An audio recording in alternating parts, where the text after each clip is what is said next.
வரவேற்று வரவேற்புரையாற்ற எம் பள்ளி நிர்வாகி திரு குமரேசன் MA MEd அவர்களை அழைக்கிறேன்.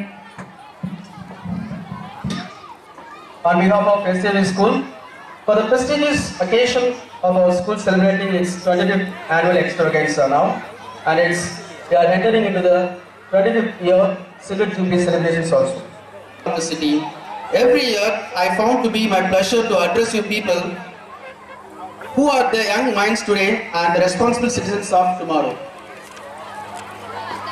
I and a whole heart dedicated teachers team appreciated lyricist.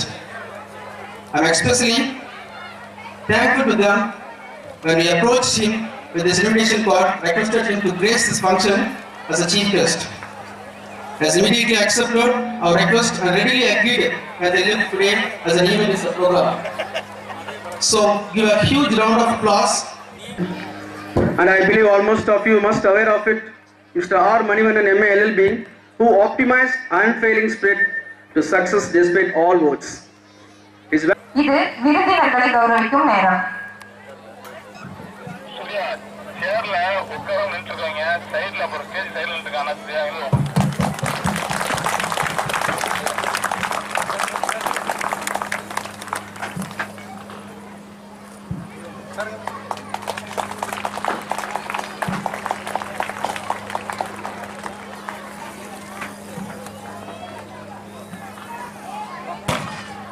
Thank you, sir.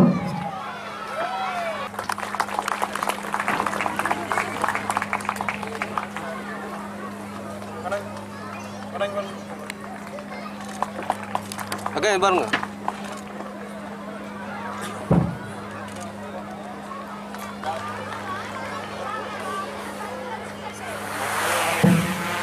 Once again, I request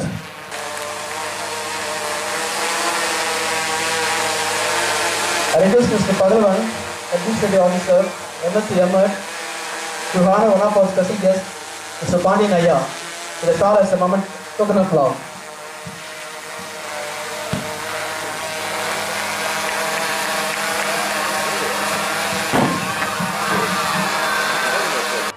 வெள்ளி விழாவையும் சிறப்பாக கொண்டாடி கொண்டிருக்கின்றோம். வெங்கமேடு என்பது தினம் வேலை செய்யும் தினக்கூலி வேலைக்காரர்களை கொண்ட ஒரு பகுதியாகும். இந்த பகுதியில் வசிக்கக்கூடிய குடும்பத்தினருடைய பிள்ளைகள் பெரிய பள்ளியில் சென்று படிக்க இயலாத நிலையில் உள்ளதால் அவர்கள் அனைவரும் அந்த பள்ளியில் சேர்ந்து படிப்பதற்கு உண்டான வழிவகைகளை செய்வதுதான் எங்களுடைய அக்னிஸ் கல்வி குடும்பத்தினுடைய நோக்கமே தவிர வேறு எந்த ஒரு நோக்கமும் எங்களிடத்தில் இல்லை. எங்களுடைய எண்ணம் எல்லாம், நான் ஒரு ஆசிரியர் குடும்பத்தில் பிறந்தவன், எங்கள் குடும்பத்தில் உள்ள அனைவரும் ஆசிரியர்களாக உள்ளார்கள். ஆகவேதான் நாம் ஒரு பள்ளியை நிறுவி அந்த பள்ளியில் படிக்கக்கூடிய மாணவர்கள் அனைவருக்கும் நல்ல கல்வியை கொடுக்க வேண்டும் என்பதுதான் எங்களுடைய நோக்கம். அதற்காகவே இந்த பள்ளியை நாங்கள் தொடங்கி பள்ளியை நடத்தி வருகின்றோம். இன்று இந்த பள்ளி வேறொரு மூலமாக நடத்தப்பட்டது. அதனை நாங்கள் பள்ளியை வாங்கி 3 வருட காலம் ஆகிறது. இந்த 3 வருட காலத்தில் எங்களுடைய பள்ளி எவ்வளவு வளர்ச்சி அடைந்துள்ளது என்பதை இங்குள்ள பெற்றோர்கள் அனைவர்களுக்கும் நன்றாக தெரியும். நாளை காலை இந்த பள்ளி வாடகை கட்டிடத்தில் தான் இயங்கி வருகிறது. இந்த பள்ளிக்காக இந்த இடம் வாங்கப்பட்டு இந்த இடத்தில் நாளை காலை பூமி பூஜையுடன் ஒர்க் ஸ்டார்ட் பண்ண போகிறோம்.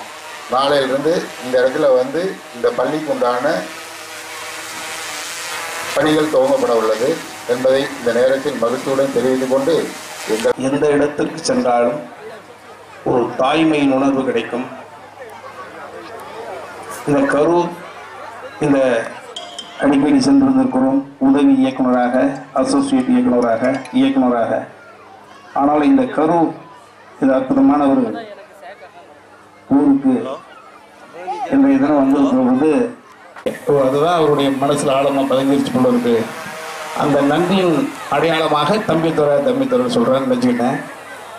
ஸோ நாங்களாம் கரூர் அப்படின்னா ஒரு இளம் வயதிலேயே, இப்போ இல்லை, இன்னைக்கு உதவி துறை சபாநாயகராக இருக்காங்க. பட் இதற்கு முன்பாகவே புரட்சித் தலைவர் வாழ்ந்த காலகட்டத்திலேயே தம்பித்துறை அவர்கள் மிக பெரிய உச்ச நிலையில் பெரிய உயரிய பதவியில் இருந்தாங்க. ஸோ அவரை பற்றி பேசுகிற போது கரூர் இந்த அக்னி கல்வி குழுமம் நான் இங்கே வந்ததுக்கான காரணம் கல்வி ஒரு விஷயம், கரூருக்கு இது வரைக்கும் வரல ரெண்டாவது விஷயம். இப்போ சமீபத்தில் சினிமா ஸ்ட்ரைக் நடந்துட்டு இருக்கு. அந்த நிகழ்வுனால நான் கதை, திரைக்கதை, வசனம், பாடல்கள், இசை மகனை வச்சு இயக்கிட்டு இருக்கேன். அந்த படத்தினுடைய பணிகள் மட்டும்தான் போயிட்டு இருக்கு. உடனடியாக ஒத்துட்டேன். காரணம், நான் கடவுளிடம் அடிக்கடி யோசிப்பேன். சிந்திக்கும் சிந்தனையெல்லாம் நல்ல சிந்தனையாக, சந்திக்கும் மனிதரெல்லாம் நல்ல மனிதராக, எனக்கு கடக்கும் ஒவ்வொரு நொடி பொழுதும் பலருள்ள நொடிகளாக இறைவா எனக்கு அமைத்துக் கொடு என்று சொல்வேன். இந்த நாள் அர்த்தமுள்ள நாளாக வந்ததுக்கு பிறகு ரொம்ப சந்தோஷப்பட்டேன். காரணம், இந்த அக்னி குடும்பத்தினுடைய வேந்தர் தான் சொல்லுவேன், அன்பு தம்பி மணிமன்னன் அவர்கள் சிறந்த ஆன்மீகவாதியாக இருக்கிறார். அந்த ஆன்மீகம் அவரை இயக்கி கொண்டிருக்கிறது. வந்த உடனே 2 கடவுள் சன்னதிகளை கொண்டு போய் காமிச்சார். யாருமே வந்தா ஒரு வந்தாங்க, வாங்க அவங்கள வச்சு நாங்கள் இப்படி பயன்படுத்தி வந்தாங்க, வந்தோம், வாங்க உட்காருங்க, பேசுங்க, போங்க. என்னை கொண்டு போயிட்டு ஒரு கடவுள் ஆலயத்திற்குள் செலுத்தி அவர் பெற்ற இன்பத்தை நான் பெற வேண்டும் என்ற பொது உணர்வோடு என்னை அதை நடத்தினது எனக்கு ரொம்ப பெருமையா இருந்தது. அதற்கு பிறகு வீட்டுக்கு வர நாங்களாம் ஒரு கவுன்சிலரே காலரை மேலே தூக்கிட்டு எடுத்து விட்டுருக்காங்க. மல்லாக்கு போட்டு வாயிலுக்கு புத்தகம் மீது பார்த்துருக்கோம், கதைவசனம் எழுதிருக்கிறோம். கவுன்சிலரே அப்படிம்பாங்க. ஆனால் ஒரு சட்டமன்ற உறுப்பினர், அது ரூலிங் பார்ட்டி அப்படின்ற பொழுது ஒரு பிம்பம் இருக்கும், ஒரு பிரமை இதுதான் அப்படின்ற மாதிரி. நான் அடிப்படையில் கதைவசன கருத்தா வெறும் ஒரு எக்ஸாம்பிள் பண்ணி தான் பண்ணுவோம். ஒரு சட்டமன்ற அப்படின்னு போனா ரொம்ப எளிமையா நம்ம வீடுகளில் நிச்சயமாக அது மேடைக்காக சொல்ல. எல்லாரும் சொல்லுவாங்க, தம்பி நம்ம என்ன எப்படின்னு என்ன தேசிய விருது வாங்கிட்டு எல்லா விருதையும் வாங்கிட்டீங்க, என்ன குழந்தை மாதிரியே இருக்கீங்க, போயாயோ எளிமைதான் நிரந்தரம் அப்படி சொல்லுவோம். நான் இன்றைய தினம் பார்த்து வியந்த சகோதரி, வீட்டுக்குள்ள சட்டமன்ற உறுப்பினர் அன்பிற்கினிய சகோதரி கீதா மணிவண்ணன் அவர்களுடைய எளிமை.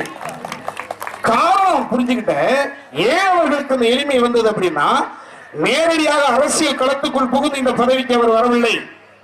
நிறைய மாணவ மாணவிகளை உருவாக்கக்கூடிய ஆசிரியர் என்ற ஒரு இடத்திலிருந்து இந்த இடத்துக்கு வந்த காரணத்தினால அந்த தாய்மையினுடைய ஒரு உணர்வு, அந்த எளிமை, அந்த சட்டமன்றம், அதை பார்க்க ரைட், எனக்கு இறைவன் இந்த பதவி நான் ஒரு காலம் கொடுத்துருக்கான் அப்படின்னு உணர்ந்து செயல்படக்கூடிய அந்த ஒரு எளிமை அந்த வீட்டில் பார்த்தேன்.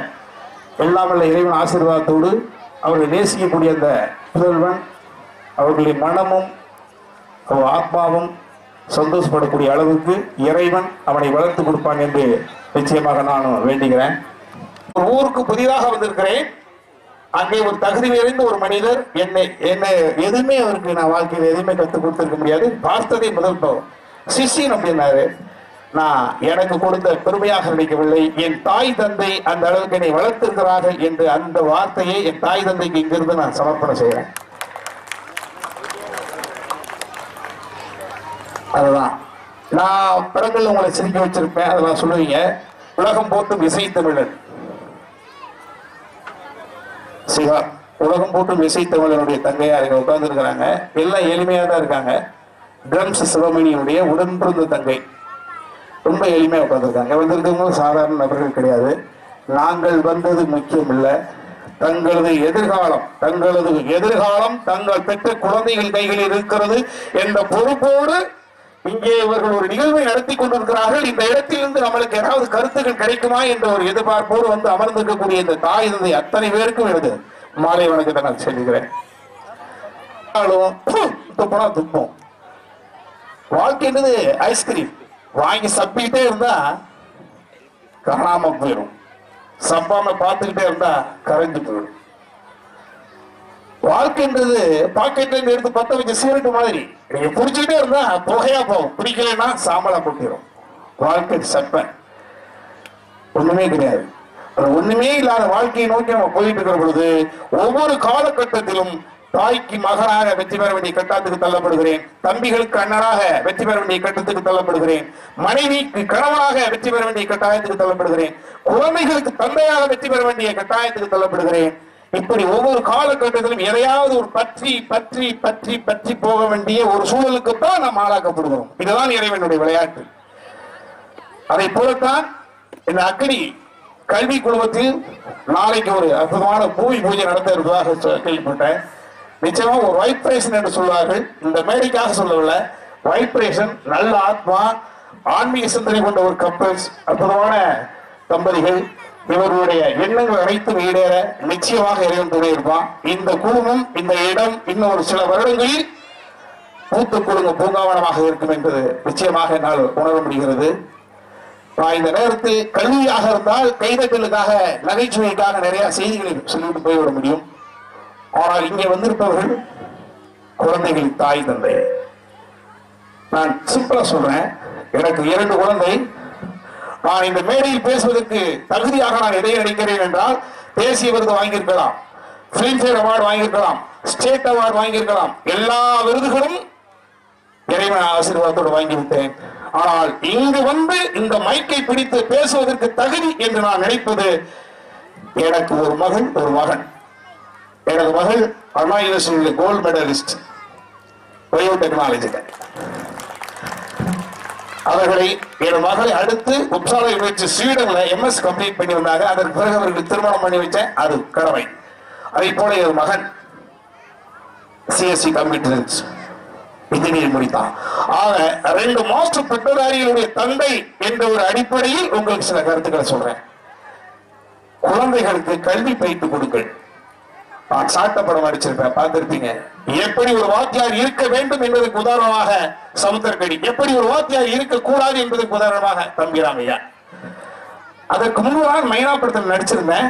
எனக்கு தேசிய விருது. எல்லாரும் பார்த்த பொழுது மரியாதைக்குரிய சூப்பர் ஸ்டாரை கட்டிப்பிடித்து வெற்றியில் முத்தமிட்டார். வாட் பெர்ஃபார்மர் யூ ஆர் அப்படி என்றார். அதற்கு பிறகு இன்றைய தினம் மக்கள் நீதி மையத்தினுடைய தலைவராக இருக்கக்கூடிய கமலஹாசன் அவர்கள் கும்கியுடைய ஆடியோ வெளியீட்டு விழாவிலே தம்பிராமையா அவர்கள் உங்களை பற்றி நான் நிறைய கேள்விப்பட்டிருக்கேன், உங்களோடு நிறைய பேச வேண்டும் என்று சொன்னார். இதெல்லாம் ஒரு புறம். ஆனா நான் அந்த சாட்டை படம் ஒத்துக்கிற பொழுது கதையை கேட்ட உடனே இது புரட்சி தலைவர் அவர்கள் மறைந்து மறையாமல் இந்த அரசியல் ஒரு சதுரங்கத்தை சுற்றி சுழன்று மனிதர் புனிதராக வாழ்ந்து வரைந்த அந்த புரட்சி தலைவர் அணிந்திருக்க வேண்டும். இல்லை என்றால் பவர்ஃபுல் என்று சொல்லக்கூடிய சூப்பர் ஸ்டார் மாதிரியா நடிகர் நடிக்கணுமியா? எப்படியோ ஒரு பள்ளிக்கூடத்துக்கு போவியா, ஒரு பள்ளிக்கூடத்துக்கு திருத்தியா, இன்னொரு பள்ளிக்கு போடுதியா, ஆடியன்ஸ் கிரிட்டிக் பண்ணுவாயா? ஆடியன்ஸ் அந்த கதாபாத்திரத்தை கிண்டல் அடிச்சுட்டாங்கன்னா, அந்த கேரக்டரைசேஷன் க்ளோஸ் ஆயிடுச்சுன்னா அந்த கதை வந்து பப்ளிக்கை போய் கனெக்ட் பண்ணாதேப்பா. அப்படி ஒரு படிக்கலாம் தம்பி சமுத்திரக்கணி. அப்படி நானும் தம்பி சமுத்திரக்கணி கேரவனில் அமர்ந்து கொண்டு, அண்ணா இல்லையே நீங்க வந்து மனுநீதி மைனா படத்துல எல்லாத்தையும் நல்லவரும் பேர் வாங்கியிருக்கீங்க தம்பி. ஒரு அற்புதமான கதை மக்களுக்கு போய் சேர வேண்டும் என்றால் நான் கெட்டவன் என்று பெயர் வாங்க கூட தயார் அப்படின்னு அந்த சாட்டை படத்தில் இந்த நெகட்டிவ் நான் பண்ணேன்.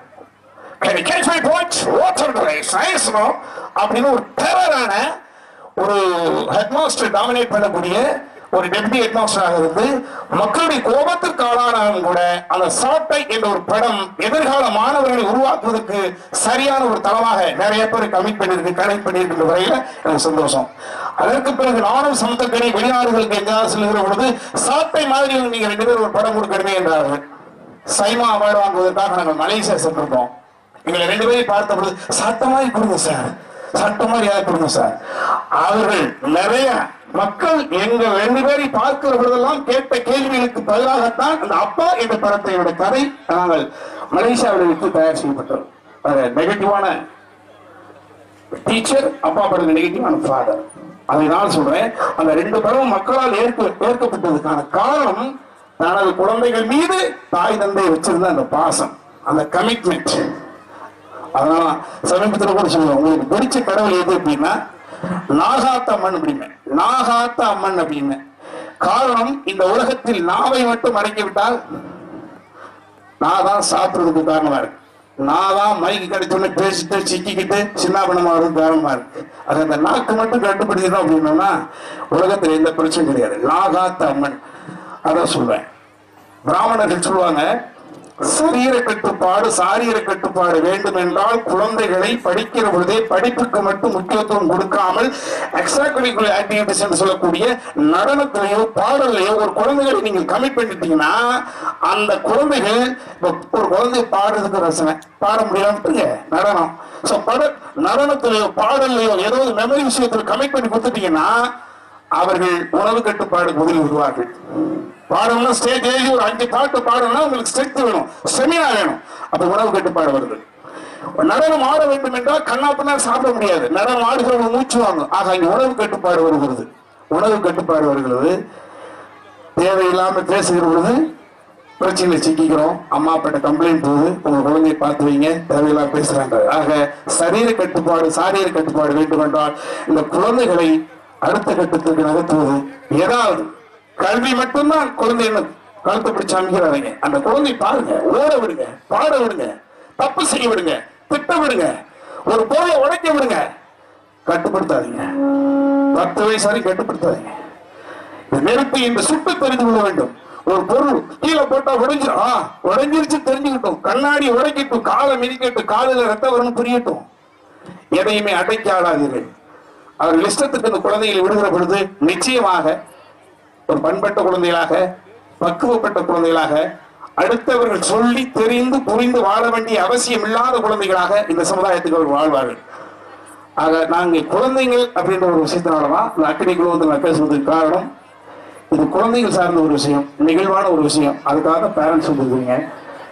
நீங்க இந்த ஷார்ட் அப்பா படத்தை பார்க்கிறவங்களால புரிஞ்சுக்க முடியும். இதுதான்